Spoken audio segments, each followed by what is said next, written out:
And now, live at 12. ආයුබෝවන් එක්වන්නාදත් ඇත්ත දැනගන්න ලංකාවේ අංක එකේ සමබර පුවත් විකාශය ලයිව් at 12 සමග මම මුදිත විජේසුන්දර මම දුෂානිනා නායක්කාර මුලින්ම අවධානය සිරස්තල වෙත ගත වූ පැය 24 තුල කිසිදු COVID-19 ආසාදිතයෙක් වාර්තා වී නැහැ. අවදානම් කලාපවල රෝගීන් හඳුනා ගැනීමේ පරීක්ෂණ ඉහළ දැමීමේ තීරණයක්. ඉදිරි සතිය තුල තවත් මේ පරීක්ෂණ මට්ටම වැඩි කරලා අවදානම් ප්‍රදේශවල සහ අවදානම් කණ්ඩායම් වලින් රෝගීන් හඳුනා ගැනීමේ තත්ත්වය තවදුරටත් වැඩි කරගන්න බලාපොරොත්තු වෙනවා. COVID-19 වසංගතය නිසා ලෝපුරා රටවල අතරමං වූ ශ්‍රී ලාංකිකයින් 59000ක් ලියාපදිංචි වෙයි. අඩු ආදායම් ලාභීන්ට රජයෙන් ලබා දෙන රුපියල් 5000 දීමනා වැඩසටහනෙන් ග්‍රාම සේවක කෘෂි පර්යේෂණ හා ආර්ථික සංවර්ධන නිලධාරීන් ඉවත් වෙයි. රාගම රෝහලේ ආපන ශාලාවේ කළ නීති විරෝධී ඖෂධ ජාවාරම.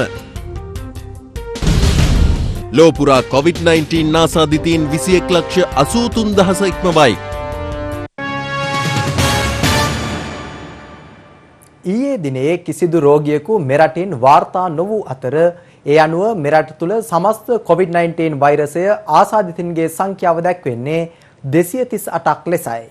කෙසේ වෙතත් පවතින තත්ත්වය මත අවදානම් කලාප ලෙස නම් කර ඇති ප්‍රදේශවල රෝගීන් හඳුනා ගැනීම සඳහා සිදු කරන පරීක්ෂණ වැඩි කිරීම කෙරෙහි අවධානය යොමු කර ඇති බව සෞඛ්‍ය බලධාරීන් පවසන්නේ. ගත වූ පැය 24 තුල මෙරටින් කිසිදු COVID-19 ආසාදිතයෙකු වාර්තා නොවන බව සෞඛ්‍ය බලධාරීන් පවසනවා. පසුගිය දින කිහිපයේදීම බස්නාහිර පළාත පුත්තල මහා යාපනයේ දිස්ත්‍රික්කවලින් රෝගීන් වාර්තා වුවද ඔවුන් මීට පෙර ආසාදිතයින් ඇසුරු කළ අය බවටයි මේ වන විට අනාවරණය වී ඇත්තේ. ඒ අනුව බේරුවල පන්නිල බේරුවල චීන කොටුව තොටළඟ නාගලගම් වීදිය ඇතුළු ප්‍රදේශ තවදුරටත් හුදකලා කර තිබෙනවා. තවදුරටත් මෙරට තුළ රෝගීන් 166 දෙනෙකු රෝහල්වල ප්‍රතිකාර ලබන අතර රෝග ලක්ෂණ පෙන්눔 කළ සැකසහිත රෝගීන් 161 දෙනෙකු වෛද්‍ය අධීක්ෂණය යටතේ පසුවන බවයි වසංගත රෝග විද්‍යාංශය පවසන්නේ. මෙරටින් හඳුනාගත් ආසාදිත මුළු රෝගීන්ගෙන් 68 දෙනෙකු සුවය ලබා පිටත්ව ගොස් ඇති අතර පුද්ගලයන් 7 දෙනෙකු මිය ගියා. මේ පසුගිය මාර්තු මාස 11 වනදා සිට මෙරටින් වාර්තා වූ COVID-19 රෝගීන්ගේ ව්‍යාප්තිය දැක්වෙන ආකාරයයි. ඒ අනුව පසුගිය 31 වනදා මෙරටින් වැඩිම ආසාදිතයින් ප්‍රමාණයක් වාර්තා වූ අතර එම සංඛ්‍යාව 21ක්. දෙවැනි වරට වැඩිම ආසාදිතයින් පිරිසක් වන 15 දෙනෙකු වාර්තා වුණේ පෙරේදා දිනේදී. අපි මේ රෝගීන් හඳුනා ගැනීමේ ක්‍රමවේදය වෙනස් කරමින් පවතිනවා රටේ පවතින තත්ත්වය අනුව. රෝගීන් හඳුනා ගැනීම අපි කියනවා අර ඇක්ටිව් සර්වේලන්ස් කියලා සක්‍රීයව කරන ආවේක්ෂණ කටයුතු. ඒ මගින් රෝගීන් හඳුනා ගැනීම ක්‍රමක්‍රමයෙන් වැඩි කරමින් පවතිනවා. ඒ වගේම ඉදිරි සතිය තුල තවත් මේ පරීක්ෂණ මට්ටම වැඩි කරලා අවදානම් ප්‍රදේශවල සහ අවදානම් කණ්ඩායම් වලින් රෝගීන් හඳුනා ගැනීමේ තත්ත්වය තවදුරටත් වැඩි කරගන්න බලාපොරොත්තු වෙනවා. ඒ මගින් තමයි අපිට කියන්න පුළුවන් මේ රෝගී තත්ත්වය කොයිතරම් සමාජගත වෙලා තියෙනවද කියන එක. පහුගිය දින කිහිපෙම අපේ රෝගීන් වාර්තා වුණේ කලින් හඳුනාගත් රෝගීන්ගේ ආශ්‍රිතයින් ඒකනොත් විශේෂයෙන්ම කොළඹ ගම්පහ සහ කළුතර දිස්ත්‍රික්කවල. ඒ කියන්නේ බස්නාහිර පළාතේ අපි කලින් හඳුනාගත් රෝගීන් කිහිප දෙනෙකුගේ ආශ්‍රිතයින් විදිහට තමයි මේ රෝගීන් හමු වෙන්නේ. මේ මිනිට සාධනීය තත්ත්වයක් තියෙනවද ඇඳරි නීතිය ඉවත් කිරීම තුල? අපි තවමත් අධ්‍යයනය කරමින් සිටිනවා. මේ රෝග තත්ත්වය දවසින් දවස වෙනස් වෙනවා තියෙන කරුණු කාරණා. ඒවත් එක්ක තමයි අපි තීරණය ගන්නෙ. අපිටත් ඕනේ පුකතරන් ඉක්මනින්ම මෙතන ඉවතට යන්න අපේ සාමාන්‍ය දිනදා දෛනික ජීවිතය පවත්වාගෙන යන්න. නමුත් අපි ඉක්මන් වීම තුළ යම්කිසි විදියකින් අපි අනේසි විදියට ඉක්මන් වුණොත් සමහරවිට අපි නැවතත් කියන බෑක් ටු ස්ක්වයර් වන් නැවතත් අපි මුල් තැනටම ඇවිල්ලා ආයෙත් මුල ඉඳන්ම මේ වැඩේ පටන් ගන්න සිද්ධ වෙනවා. සමහරවිට ඊටත් වඩා දරුණු තත්ත්වයක සිට. ඉතින් ඒ නිසා අපි බොහෝම සැලකිල්ලෙන් සහ බොහෝම ඉවසිලිවන්තව තමයි මේ තීරණය ගන්නෙ. අපි ජනතාවගේත් ඉල්ලා සිටිනවා මෙතනදී අපිට සහයෝගය දෙන්න මේ ගන්න තීරණයට. ඉදිරි දින කිහිපයේදී අපිට පුළුවන් වේවි යම්කිසි විදියක පුරෝකතනයක් කරන්න කොයි වගේද අපිට මේ ඇඳරි නීතිය ඉවත් කිරීම කරන්න පුළුවන් වෙන්නේ. මේ අතර COVID-19 වෛරසයේ ව්‍යාප්තියත් සමග රට තුළ පීඩාවට පත්ව සිටින තවත් පාර්ශව කිහිපයක් සඳහා රුපියල් 5000 දීමනාව ලබා දීමට අදාළව විශේෂ සාකච්ඡාවක් ඊයේ සමාජ ආරක්ෂණ අමාත්‍යාංශයේදී පැවැත්වුණා. ඒ සෞඛ්‍ය අමාත්‍ය පවිත්‍රා දේවී වන්‍යාරච්චි මහත්මියගේ ප්‍රධානත්වයෙන්. ඒ අනුව රට තුළ පීඩාවට පත්ව සිටින අනෙකුත් ප්‍රතිලාභීන් තේරීමේ ක්‍රියාවලින් අද සහ හෙට යන දෙදින ආරම්භ කර එළඹෙන 19 වෙනිදා හෝ ඊට පෙර ග්‍රාමීය කමිටු නිර්දේශ සහිතව ප්‍රාදේශීය ලේකම් වෙත ඉදිරිපත් කිරීමේ කටයුතු පිළිබඳ මෙහිදී සාකච්ඡා වුණා. අදාළ ගෙවීම් මේ මාස 20 වෙනිදා සිට සෞඛ්‍ය අංශ විසින් ලබා දෙන උපදෙස් සහ නිර්දේශ අනුගමනය කරමින් ගෙවීම් ආරම්භ කිරීමට අදාළව මෙහිදී දීර්ඝ වශයෙන් සාකච්ඡා කෙරුණා. ජන ජීවිතය සාමාන්‍ය තත්ත්වයට පත් කිරීමට නම් කළ යුත්තේ COVID-19 ආසාදිතයින් හඳුනා ගැනීමට සිදු කරන පරීක්ෂණ හැකිතාක් පුළුල් කිරීම බව රජයේ වෛද්‍ය නිලධාරීන්ගේ සංගමය පවසනවා. රජයේ වෛද්‍ය නිලධාරීන්ගේ සංගමේ ලේකම් වෛද්‍ය හරිත අලුත්ගේ මහතා මාධ්‍ය හමුවකට එක් වෙමින් මේ බව සඳහන් කළා. ඒතර රජයේ වෛද්‍යනාරිංග සංගම විදිහට අපි දිගටම කිව්වා මේ වසංගත තත්ත්වයේ සම්බන්ධයෙන් උග්‍ර ප්‍රතිචාර දැක්වීම ඉතා වැදගත් කියලා. ඒක ප්‍රතිඵල අද අපිට පේන්න තියෙනවා. ජාත්‍යන්තර වර්ගීකරණ අනුව ලෝකයේ රටවල් ගණනාවක් අතරින් පළවෙනි රටවල් 10 අතරට මේ සම්බන්ධයෙන් සාධනීය ප්‍රතිචාර දක්වපු රටවල් 10 අතරට ලංකාවට එන්න පුළුවන්කම ලැබිලා තියෙනවා. ඒකට ඒකේ ප්‍රතිඵල විදිහට තමයි අද අපිට මේ දකින්න ලැබෙන යම් තාක් පාලනයක් රෝගී රට තුල ඇති වෙලා තියෙන්නේ. ඒතර අපි මෙතනින් එහාට කොහෙටද ගමන් කරන්න කියන කාරණය මේ මොහොතේ මතුවෙනවා. එතෙන්දී විශේෂයෙන්ම රජයේ වෛද්‍යනාරිංග සංගම විදිහට අතිගරු ජනාධිපතිතුමා හම්බ වෙලා මේ පවතින තහංචි වලින් එහෙම නැත්නම් මේ සමාජ දුරස්ථකරණේ ඉලක්ක කරගෙන ඇති කරලා තියෙන යම් යම් සීමා කිරීම ඉවත් කළා නැවත ක්‍රමක්‍රමයෙන් රට යථා තත්ත්වයට පත් කිරීම සඳහා අවශ්‍ය කරන යෝජනාවලියක් එහෙම නැත්නම් එක්සිට් ස්ට්‍රැටජි එකක් අපි අතිගරු ජනාධිපතිතුමා වෙත බාර දුන්නේ අප්‍රේල් 4 වෙනිදා. මේ මොහොතේදී මේ රට නැවත විවෘත කිරීම සඳහා නැවත මේ රට යථාවත් කිරීම සඳහා මේ රටේ ආර්ථිකය නැවත පණ ගැනීම සඳහා ජන ජීවිතය යථාවත් කිරීම සඳහා කළ යුතු වැදගත්ම කාර්යය තමයි පරීක්ෂණ පහසුකම් පුළුල් කිරීම. ඒ නිසා අපි මේ මොහොතේ බලධාරීන් ඉල්ලන්නේ අතිගරු ජනාධිපතිතුමාගෙන් ඉල්ලන්නේ වහාම මේ පරීක්ෂණ කටයුතු මේ තියෙන තත්ත්වයට වඩා පුළුල් කිරීම සඳහා ක්‍රියාමාර්ග ගන්න. ඒ හරහා රටේ තියෙන සැබෑ චිත්‍රය රටට හෙළිදරව් කරන්න. ඒ හරහා රටේ විවෘත කළ හැකි ප්‍රදේශ මොනවද? විවෘත කළ හැකි ශේෂ්ඨ මොනවද කියන කාරණේ සම්බන්ධයෙන් තීන්දුව ගන්න කියන කාරණේ.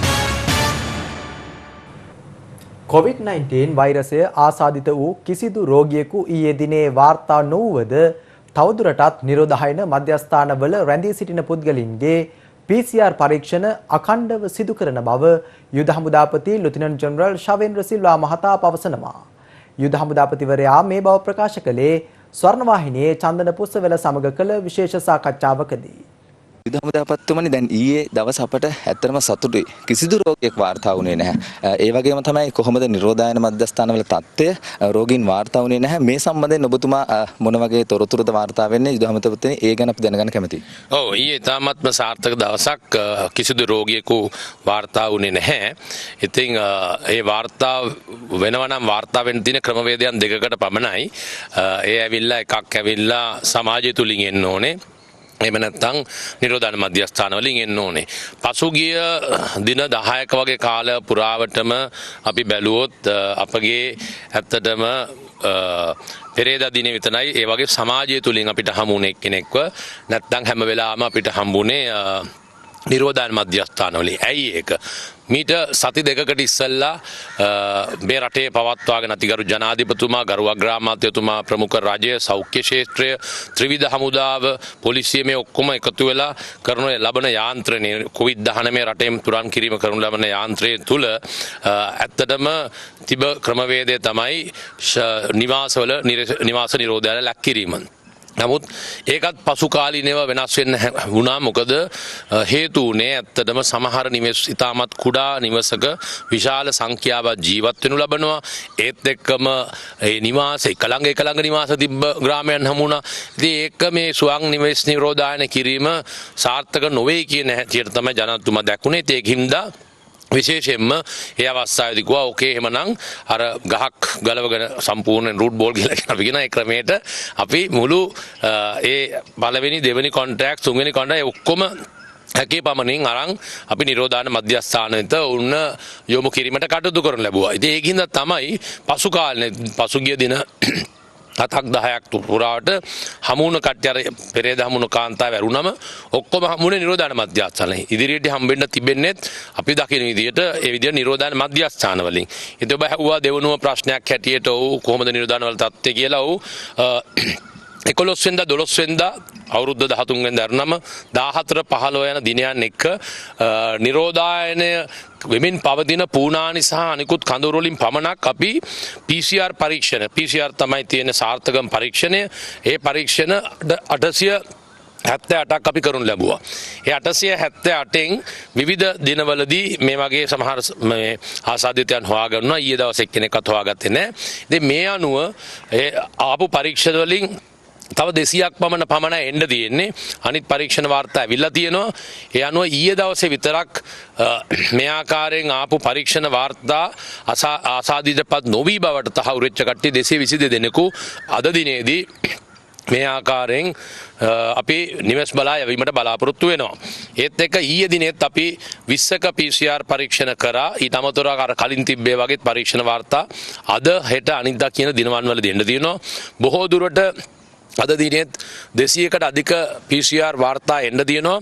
එසේ ආසාදයෙන් ලක් නොවි කියලා බවට තහවුරු වුණොත් ඔවුන් හෙට දිනේ යවින බලාපොරොත්තු වෙනවා. ඒ අනුව ඔබ දන්නවා මේ වනට හිටපු සංඛ්‍යාවන් අනුව අපි 238ක් සම්පූර්ණ ආසාදන වුණා මේ රට තුළ. ඒකෙන් 69 දෙනෙකු ගියා පිටත් වෙලා ගියා. ඒත් එක්ක 7 දෙනෙක් මිය ගියා. ඉතුරු 109 තවදුරටත් රෝහල් වල ප්‍රතිකාර ලැබමින් සිටිනවා. ඉතින් ඔබ ඊයේ කිව්ව තත්ත්වය අනුව ඊයේ කවුරුත් නැහැ. හොඳ තත්ත්වයක් අපි බලාපොරොත්තු වෙනවා. අපි මහන්සුනේ ඒකටයි. මේ රටේ ජනතාව මහන්සුනේ ওই දෙයටයි. රටේ ජනතාව මොනතරම් කැපකිරීම කරාද එසේ මෙසේ නෙමෙයි. තමුන්ට මේ තියෙන හැමදේම කැප කරලා හිටියා. කණ්ඩ බොන්න තිබ්බද, ඉන්න තියනවාද, ඇඳුම් තියනවාද ඒවා බැලුවේ නැහැ මේ රටේ මිනිස්සු. මේ රටේ මිනිස්සු රට මේ COVID-19න් පරාජය කිරීමට, ජයග්‍රහණය කිරීමට රටක් වශයෙන් ලෝකයා හමුවේ ලෝක සිතීමේ ප්‍රබල රටක් හැටියට පෙන්වන්න මේ රටේ ජනතාව විශාල කැපකිරීම කරා. ඒක අපිට අමතක කරන්න බෑ. අපි කරේ අපේ රාජකාරිය අපි කරේ ඔවුන්ගේ රාජකාරිය නෙවෙයි ඔවුන් කරේ යුතුයකමක්. ඉතින් ඒකින්ද ඒ යුතුයකම අති විශිෂ්ට ලෙස ඔවුන් ඉස්සස් කරපු හින්දා තමයි අද අපි මේ තත්යකට ඇවිල්ලා තියෙන. අපි අනේක වාරයක් ඔවුන්ට ස්තුතිවන්ත වෙනවා. ඔවුන්ගේ කැපකිරීම අපි බලාපොරොත්තු වෙනවා. අද දිනේ නෑ ඔව් ඉදිරි දින කීපෙත් ඔවුන් සමහර ප්‍රදේශවල ඇඳරි නීති ඉවත් කරන වෙලාවලට ඔය ආකාරයෙන් ඔබ කරපු කැපකිරීමේ අන්තිම අඩියේ ඉන්නේ අන්තිම අදියරේ ඉන්නේ. ඉතින් මේ අදියරේදී ඔය කැපකිරීමේ ප්‍රතිඵල ඉතාමත්ම සාර්ථක අරන් ලෝකයා හමුවේ ප්‍රබල රාජ්‍යයක් හැටියට අපිට හිටගන්න විශේෂම විනීත විනයගරුක රාජ්‍යයක් හැටියට හිටගන්න උදව් කරන්න කියලාත් අපි ඉතුරු දින කීපෙදී ඉල්ලා සිටිනවා. චක්‍රලේඛ ගැටලුවක් මුල් කර ගනිමින් අඩු ආදායම් ලාභීන්ට රුපියල් 5000ක දීමනාවක් ලබා දීමේ රාජකාරී කටයුතු වලින් ඉවත් වීමට ග්‍රාම නිලධාරීවරුන්, කෘෂිකර්ම පර්යේෂණ නිලධාරීවරුන් සහ ආර්ථික සංවර්ධන නිලධාරීන් තීරණය කොට තිබෙනවා. එම සංගම් වලින් සැදුම්ලත් ශ්‍රී ලංකා රාජ්‍ය සේවා වෘත්තීය සමිති සම්මේලනය අද මාධ්‍ය හමුවක් කැඳවමින් පැවසුවේ රාජ්‍ය පරිපාලන හා ස්වදේශ කටයුතු අමාත්‍යාංශයේ ලේකම් එම දුරෙන් ඉවත් කරන තුරු මෙම වෘත්තීය ක්‍රියාමාර්ගයේ නිරත වන බවයි. මේ රටේ කිසිදු තැනකින් ආවරණය නොවුණු පවුල් සඳහා රුපියල් 5000ක දීමනාවක් ලබා දෙන්න යෝජනාවක් ගෙනාවා. ලංකාවේ පවුල් ලක්ෂ 19කට මේ 5000 දෙන්න අපි නිර්දේශ කළා තියෙනවා. කියන්නේ අපි හදපු ලේඛනය ක්‍රියාත්මක නොකිරීමට විරුද්ධව ඒන් අපි ඉවත් වෙලා තියෙනවා. ඒතකොට ඒකට සම්බන්ධ වෙලා ශ්‍රී ලංකා එක්සත් ග්‍රාමධාරී සංගමය, සමස්ත ලංකා නිදහස් ග්‍රාමධාරී සංගමය, ශ්‍රී ලංකා ග්‍රාමධාරී සංගමය, සමස්ත ලංකා සම්බන්ධ සංවල්ධාරීන්ගේ සංගමය, ශ්‍රී ලංකා කෘෂිකර්ම පර්යේෂණ නිෂ්පාදන සහකාරුන්ගේ සංගමය. ඒ අනුව නැවත වතාවක් මේ සානද ලබා දීමේ අනුමුණින් කාණ්ඩ නම් කරලා අපිට කියනවා නැවත වතාවක් ගෙවල් වලට ගිහිල්ලා මේ ෆෝරමේ පුරවන්න කියලා. අපි මේ රාජකාරී කරලා එතන යම් අඩුපාඩුවක් තියෙනවා ඒක සංශෝධනය කිරීමට අපි සියලු දෙනාම එකගයි. කිසිදු ගැටලුවක් නැහැ. හැබැයි අපි අද හවස වෙනකොට අපිට සාකච්ඡාවක් දීලා තියෙනවා. අනිත් බසිල් රාජපක්ෂ මහත්මයාට සාකච්ඡාවක් දීලා තියෙනවා. අද අපි සියලුම ග්‍රාමධාරී උද්දේශ සංගම හවස 3ට එතුමාව සම්බන්ධ වෙනවා. එතුමා සමග අපි සාකච්ඡා කරන්න බලාපොරොත්තු වෙනවා මේ ක්‍රියාත්මක කොහොමද කියලා. ඒ නිසා අපි රාජ්‍යත් සමග කටයුතු කරන අතර පැහැදිලිව අපි ඉල්ලීමක් කරනවා. ස්වදේශ කටයුතු අමාත්‍යාංශ ලේකම් සිරිපාල හෙට්ටිආරච්චි වාම ඉවත් කරන්න ලේකම් මර ඉවත් කරන තුරු අපි ඒ සටන දිගටම ගෙනියනවා. පානදුර මහවිල ප්‍රදේශයේ පවත්වාගෙන ගිය සූදු පොලක් වටලා කාන්තාවන් 3 දෙනෙකු ඇතුළු 9 දෙනෙකු අත්අඩංගුවට ගෙන තිබෙනවා. ඊයේ සහ අද දිනය තුලත් නීති විරෝධී මත්පැන් ජාවාරම් ඇතුළු වැටලීම් රැසක් සිදු කෙරුණා. පොලිස් විශේෂකාර්ය බලකා බුද්ධි ඒකකයේ ලද තොරතුරක් මත කඳවල කටාන ප්‍රදේශයේදී වෑන් රථයක් පරීක්ෂා කර ඇති අතර එම වෑන් රථයේ තිබී නීති විරෝධී මත්පැන් බෝතල් 680ක් බහරයට ගැනීමට විශේෂකාර්ය බලකාය සමත් වුණා. කොච්චිකඩේ දළුව ප්‍රදේශයේ පදිංචි 38 හැවිරිදි පුද්ගලයෙක් මේවා ප්‍රවාහනය කර ඇති අතර ඔහු සතුව තිබී රුපියල් 49750ක මුදලක්ද සොයා ගැනුණා. අනතුරුව සැකකරු ඇතුළු අනෙකුත් භාණ්ඩ කටාන පොලිසියට බහර දීමටයි පොලිස් විශේෂකාර්ය බලකාය කටයුතු කළේ. පානදුර මහවිල ප්‍රදේශයේ පවත්වාගෙන ගිය සූදු පොලක් වටලා කාන්තාවන් 3 දෙනෙක් ඇතුළු 9 දෙනෙක් පානදුර දකුණු පොලිසිය විසින් අත්අඩංගුවට ගෙන තිබෙනවා. එම ස්ථානයේ තිබී රුපියල් 29500ක මුදලක් සහ අනෙකුත් භාණ්ඩ පොලිස් බහරයට ගැනුණා. සැකකරුවන් 9 දෙනා ඇතුළු අදාළ භාණ්ඩ පානදුර මහේස්ත්‍රාත් අධිකරණයට ඉදිරිපත් කිරීමෙන් අනතුරුව ඔවුන් සියලු දෙනා නිරෝධායනයට යොමු කිරීමට පොලිසිය අධිකරණයෙන් අවසර ඉල්ලා තිබෙනවා.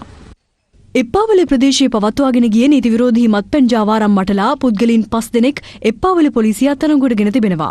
ඊයේ රාත්‍රියේ සහ අද පෙරවරුවේ සිදු කළ මෙම වැටලීම් වලින් ගෝඩා බැරල් 21ක් නීති විරෝධී මත්පැන් බෝතල් 40ක්ද පොලිස් භාරයට ගැනුණා. සැකකරුවන් ඇතුළු භාණ්ඩ තොගය තඹුත්තේගම මහේස්ත්‍රාත් අධිකරණයට ඉදිරිපත් කිරීමට නියමිතයි. රත්මලාන මුහුදු තීරයේ පිහිටි නිවසක ඉතා සූක්ෂම ලෙස පවත්වාගෙන ගිය මත්පැන් නිෂ්පාදනාගාරයක් වැටලීමට ගල්කිස්ස පොලිසිය සමත් වුණා. එහිදී ගෝඩා මිලිලීටර 2,34,000ක්, නීති විරෝධී මත්පැන් මිලිලීටර 3,000ක් සහ උපකරණ රැසක් පොලිස් බහරයට ගැනුණා. රුපියල් 2,000කට අධික මුදලකට එක් නීති විරෝධී මත්පැන් බෝතලයක් අලෙවි කර ඇති අතර සිද්ධිය සම්බන්ධයෙන් එක් සැකකරුවෙකු අත්අඩංගුවට ගෙන තිබෙනවා. නීති විරෝධී මත්පැන් නිෂ්පාදනයට යොදා ගන්නා නවීන යන්ත්‍රයක් සමග සැකකරුවෙකු කුරුණෑගල මාවතගම පොලිසිය විසින් අත්අඩංගුවට ගෙන තිබෙනවා. මෙම යන්ත්‍රය විදේශ රටකින් ගෙන්වා ඇති බවටයි පොලිසිය සැක කරන්නේ. අදාළ සැකකරු සහ අත්අඩංගුවටගත් උපකරණ තොගය අධිකරණයට ඉදිරිපත් කිරීමට නියමිතයි. දකුණු පළාත් සුරාබදු විශේෂ මෙහෙයුම් ඒකකය ගත වූ දින 5 තුළ නීති විරෝධී මත්පැන් නිෂ්පාදනය කරන ස්ථාන 6ක් වටලා සැකකරුවන් 11 දෙනෙක් අත්අඩංගුවට ගෙන තිබෙනවා. වැටලීමේදී නීති විරෝධී මත්පැන් ඇතුළු උපකරණ රැසක් බහරයට ගෙන තිබෙනවා. ඔවුන් පවසන්නේ බහරයටගත් භාණ්ඩවල වටිනාකම රුපියල් ලක්ෂ 50ක් පමණ වන බවයි. හෙරෝයින් මද්‍රව්‍ය අලෙවි කරමින් සිටි තරුණයන් 3 දෙනෙක් ඊයේ පස්වරුවේ ගිනිගත් හේන නගරයේදී හැටන් සුරාබදු කාර්යාලය නිලධාරීන් අත්අඩංගුවට ගත්තා. අත්අඩංගුවටගත් සැකකරුවන් සන්තකයේ තිබී හෙරෝයින් මද්‍රව්‍ය මිලිග්‍රෑම් 940ක් සොයාගත් අතර සැකකරුවන් හැටන් මහේස්ත්‍රාත් අධිකරණයට ඉදිරිපත් කිරීමට නියමිතයි. මේ අතර ඌරගස්මන් හන්දිය පොලිසිය ඊයේ කළ වැටලීමකදී මත්පෙති 350ක් සොයාගෙන තිබෙනවා. ඒ රාජ්‍ය බුද්ධි අංශයේ නිලධාරීන් ලබා දුන් තොරතුරකට අනුවයි. සැකකරුවන් දෙදෙනා එල්පිටිය මහේස්ත්‍රාත්වරයා වෙත ඉදිරිපත් කිරීමට නියමිතයි. කොළඹ සුරාබදු විශේෂ මෙහෙයුම් ඒකකය පයාගල සහ ඉඳුරු ආදී ප්‍රදේශවල කළ මෙහෙයුම්වලදී රා අලෙවි කළ පුද්ගලයන් සහ ඒවා පානය සඳහා පැමිණි 5 දෙනෙකු අත්අඩංගුවට ගැනීමට කටයුතු කළා. එහිදී රා ලීටර් 5000ක්ද විනාශ කර තිබෙනවා. නාවික හමුදාව ගැඹුරු මුහුදේ සිදු කළ මෙහෙයුමකදී ගංජා කිලෝ 122ක් සමග සැකකරුවන් 3 දෙනෙක් අත්අඩංගුවට ගෙන තිබෙනවා. අදාළ සැකකරුවන් කල්පිටිය ප්‍රදේශයේ පදිංචිකරුවන් බවයි පොලිස් මූලස්ථානය සඳහන් කළේ. නාවික හමුදා සෙබළුන් කදිරමලේ සිට නාවික සැතපුම් 25ක් දුරින් යාත්‍රා කරමින් තිබූ සැකකටයුතු මෙම බෝට්ටුව පරීක්ෂා කර තිබුණා. ඒ ලද බුද්ධි තොරතුරකට අනුවයි. එහිදී බෝට්ටුවේ තිබූ කේරළ ගංජා කිලෝග්‍රෑම් 122යි ග්‍රෑම් 460ක් සොයා ගැනීමට හැකි වුණා. සැකකරුවන් 3 දෙනෙකුද අත්අඩංගුවට ගත් අතර ඔවුන් මන්නාරම ප්‍රදේශයේ පදිංචිකරුවන් පිරිසක්. සැකකරුවන් සහ ගංජා තොගය සිලාවතුර පොලිසිය වෙත බහර දී තිබෙනවා. පාරිභෝගිකයින්ගෙන් ලැබෙන පැමිණිලි දිනෙන් දින ඉහළ යාමත් සමග දිවයිනේ බොහෝ ප්‍රදේශවල මේ දිනවල පාරිභෝගික කටයුතු අධිකාරිය විසින් වැටලීම් සිදු කරනවා. ඊයේ ඇඳිරි නීතිය ඉවත් කෙරුණු ප්‍රදේශවලත් එම අධිකාරිය නිලධාරීන් වැටලීම් සිදු කළා. ඊයේ ඇඳිරි නීති ඉවත් කෙරුණු ගාල්ලේ වෙළඳසැල් කිහිපයක් පාරිභෝගික අධිකාරිය නිලධාරීන්ගේ විමර්ශනයට ලක් වුණා. එහිදී මිල ප්‍රදර්ශනය නොකර භාණ්ඩ අලෙවි කළ වෙළඳසැල් හිමියන්ට එම අධිකාරිය නිලධාරීන් දැඩි ලෙස අවවාද කළා.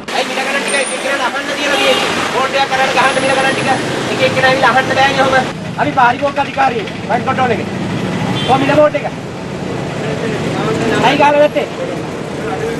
අඩුවට විකුණන මිල ගහන්න එපයි. අඩුවට විකුණනවා කියලා පේන්න එපයි මිනිස්සුන්ට. මිල ගහන්න එපයි ඒක. මිල ගහන්න නැතුව කොහොමද අඩුවට විකුණනවා කියන්නේ? මිල බෝඩ් එක ගහන්න දැන්. ඉස්සරහින් ගහන්න කුඩ බෝඩ් එක. වැඩ ඔක්කොම නවත්තලා ගහන්න බෝඩ් එක. එකක විතරක් ගාලා හරියන්නේ නැහැ. මැද ඇදුරුම දෙන්න අපිට පොඩි සටහනක් දාගන්න ඕනේ. ගියා කැකුළා ගියේ 85යි ලොකුවට දාන්න බෝඩ් එකක් ඉස්සරහට කැකුළා 85යි කියලා.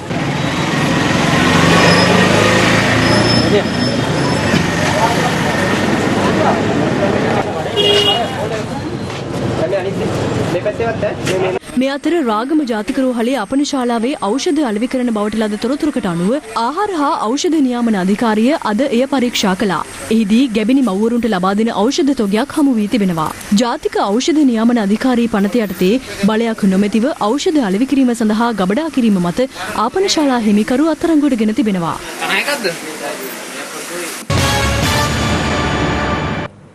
තවත් පුවත් දකිමු මේ විරාමයෙන් අනතුරුව.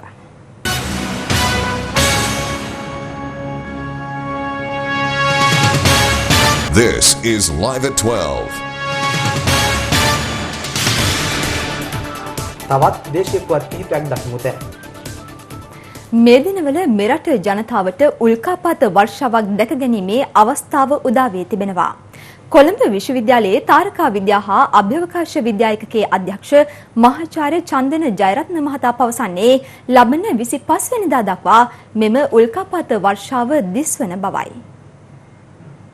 විශේෂ සිද්ධීන් කීපයක් මේ දිනවල රාත්‍රී ආසේ සිදු වෙනවා. විශේෂයෙන්ම 25 වෙනකම් ලයිරීඩ් කියන උල්කා වර්ෂාව අපිට දැක් ගන්න පුළුවන්. මෙහි උපරිමය අපිට දැක් ගන්න පුළුවන්කම ලැබෙන්නේ 22 වෙනිදා අප්‍රේල්. ඒ අවස්ථාවේදී අපිට පුළුවන්කම තිබෙනවා උල්කා පැයකට 5-20ත් අතර ප්‍රමාණයක් ගණන් කිරීමට. ඒ වගේම මේ ලයිරීඩ් උල්කා වර්ෂාව තිබෙන කාලය තුලම අහසේ තවත් ග්‍රහලෝක කීපයක් දකින්න පුළුවන්කම තියෙනවා. ඒ විශේෂයෙන්ම බුධ සිකුරු ඊළඟට අඟහරු බ්‍රහස්පති සෙනසුරු පහක් දිස් වෙනවා. ඉතින් ඒ වගේම ශීරපතියත් රාත්‍රී ආසේ දැක් ගන්නට පුළුවන්කම තියෙනවා. ඉතින් මම මේක නරඹන ආකාරය කියලා දෙන්න. විශේෂයෙන්ම ඉර බැස ගියාට පස්සේ අපි බැලුවොත් එහෙම අපිට පුළුවන්කම තිබෙනවා සිකුරු ග්‍රහලෝකය දැක ගන්නට බටහිර අහසේ අංශක 20ක් විතර ඉහළින් මේ අලුයම කාලයේදී උතුරු පැත්තට හිස හරවලා තරමක් හිස හරවලා බැලුවොත් එහෙම ලයිරා කියලා තරු රාශියක් තියෙනවා. ඒ තරු රාශිය තියෙන වේගකින් ඒ තරුව කිට්ටුව තමයි මේ ලයිරීඩ් කියන උල්කා වර්ෂාව එතනින් එනවා වගේ තමයි පේන්නේ. අහසේ හැරිය බලාගෙන ඉන්න විට නැරඹීමේ හැකියාව තිබෙනවා පැයකට 5-20ත් අතර ප්‍රමාණයක්. 1861 G1 කියන නැත්නම් තැචර් කියන ධූමකේතුවක් සූර්යයාගේ වටේ යනවා අවුරුදු 450කට පමණ සැරයක්. ඒ ධූමකේතුවෙන් හැලිච්ච කොටස් තමයි පොඩි බොරුළු කැට වගේ චූටි දූවිලි කැට වගේ ඒවා අපේ පෘථිවිය දිහාවට අපේ පෘථිවිය ගුරුත්වාකර්ෂණයේ මාර්ගය හරහා කිට්ටුවේ යන විට ගුරුත්වාකර්ෂණය නිසා තප්පරයට කිලෝමීටර් 48ක වෙගින් ඇදී එන විට අපේ වායුගෝලයේ කිලෝමීටර් 100ක් විතර ඉහළදී මේවා ඝර්ෂණය නිසා රත් වෙලා දැවිලා අළු වෙන යනවා. ඒක තමයි අපි ඔය දකින්නේ උල්කා වර්ෂාව වශයෙන්. පවතින තත්ත්වයේ හේතුවෙන් දිවයිනේ සෑම පුද්ගලයෙක්ම නියෝජනය කරමින් අඩු ආදායම් ලාභීන්ට සහ ආබාධිත පුද්ගලයන් සඳහා රජය මගින් ආධාර දීමනා ලබා දෙමින් පවතිනවා. එසේත් ආධාර නොලැබුණු ආබාධිතින් පිරිසක්ද අපට හමු වුණා. ඒ කතරගම ප්‍රාදේශීය ලේකම් කොට්ටාශය තුලයි. කතරගම ප්‍රාදේශීය ලේකම් කොට්ටාශය තුල ජීවත් වන මෙම අසරණ පිරිස සඳහා කිසිදු පාර්ශවයකින් මෙතෙක් සහනාධාරයක් නොලැබුණු බවයි ඔවුන් පවසන්නේ. අපිට ඉන්න තැනක් නැහැ. කිසිම ආධාරයක් නැහැ. ජීවත් වෙන්න බොහොම අමාරුවෙන්. මගේ සැමියාත් නැහැ. ඔබතුමාගේ උදව් උපකාරය අපිට ලැබෙන්නේ. එපා පන්දක් මාදී කියලා ඉතින් වන්දනා කට්ටියගේ මං කීයක් හරි මගේ ළමාගේලා ෆොටෝ කෑල්ලක් අල්ලගෙන පෙන්නලා තමයි මං ජීවත් උනේ. ඒකවත් දැන් වන්දනා කට්ටිය ඔකත් එන්නේ නැතුව ඔය ඉන්නේ. මම ඉතින් අර පන්දක් අරගෙන තමයි දවල්ට එම කැඳද බොන්නේ. රැට විතර බත් ආරයක් කන්නේ අපි. තුන් වෙලෙන් කවේලක් වගේ කාලා තමයි ඉන්නේ. පහළ අධ්‍යාපන මට්ටමක් සහිත මෙම පිරිසට රජයෙන් ලැබිය යුතු සහන ලබා ගැනීමට ඉදිරිපත් වූ අවස්ථා තුළදී අදාළ නිලධාරීන්ට ලිපි ලේඛන ඉදිරිපත් කිරීමට නොහැකි වූ නිසා ඒ අවස්ථාවද උන්ට අහිමි වී තිබෙනවා. කතරගම පෙරගිරිගම සිටින ලියනාරච්චිගේ පියල් රණවිරුවා 2006 වර්ෂයේදී කිලාලිවල ක්‍රියාන්විතයේදී මිය ගියා. පසුව රණවිරුවාගේ බිරිඳට සිය විශ්‍රාම වැටුප ලැබුණ නමුත් ඔහුගේ බිරිඳ බේවන විට මිය ගොස් තිබෙනවා. මෙම යුවලට සිටින එකම පුතා කතා කිරීමට හෝ ඇවිදීමට පවා නොහැකිව ආබාධිත තත්ත්වයෙන් පසුවනවා. මෙයාගේ තාත්තා රණවිරුවෙක්. ඒ ගැනවත් සලකන්නේ නැහැ කිසිම කෙනෙක්. එයාලා ඉන්නේ ටිකක් අස්සට වෙන කිසිම කෙනෙක් ඇවිල්ලා බලන්නේ ආධාරයක් තියා මේ හාල් බඩු මල්ලක්වත් දෙන්නේ නැහැ. මේ ළමයට කන්න බොන්න කිසිම දෙයක් නැහැ. මම නැත්තම් මේ දෙන්නම මැරිලා. මෙම ආබාධිත තරුණයා සිය මිත්තණියගේ රැකවරණය යටතේ දිවිගෙවනු ලබන අතර මොහුට ආබාධිත දීමනාවද ලැබෙන්නේ නැහැ. විශේෂයෙන්ම මේ ගමට එන නිලධාරීන්ගේ ක්‍රියාකාරීත්වය නම් ඉතාමත් මදිපුංචිකමක් තිබෙනවා. නමුත් අපි දැක්ක දෙයක් තමයි ඇත්තම ඉතාමත්ම දිලුණු ජනතාවක් ඕන් ලැබිය යුතු ආබාධිත දීමනා ලැබෙන්නේ නැහැ. ඕන්ට ලැබිය යුතු සමෘද්ධි දීමනා ලැබෙන්නේ නැහැ. ඕන්ට ලැබිය යුතු වැඩිහිටි දීමනා ලැබෙන්නේ නැහැ. දැන් තවත් කෙටි විරාමයක්.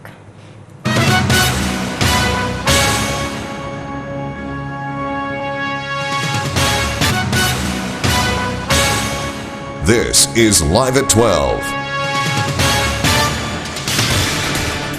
ඔබ නැවතත් Live at 12 සමගින්.